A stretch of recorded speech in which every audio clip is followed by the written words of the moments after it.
উপলক্ষে অনলাইন থেকে টুকিটাকি কিছু শপিং করেছিলাম আর দেখলাম বড় একটা পার্সেল চলে এসেছে। তো এই খুশিতে চলো পার্সেলটা খুলে ফেলি।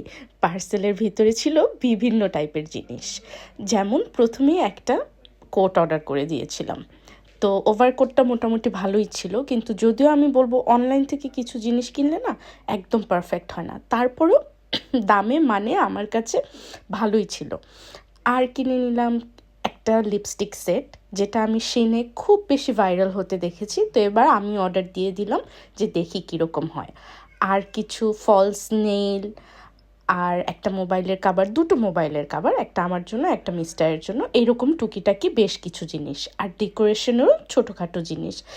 আসলে আমার মনে হয় ওই কেনার থেকেও যখন পার্সেলটা বাসায় চলে আসে ওটা খুলে দেখতে যে কী আনন্দ লাগে, সেই আনন্দই কিন্তু আমি উপভোগ করছিলাম। আর ওই যে বলছিলাম একটা লিপস্টিক সেট, এটা কিন্তু বেশ ভাইরাল হয়েছে, আমার কাছে তো দারুণ লাগলো।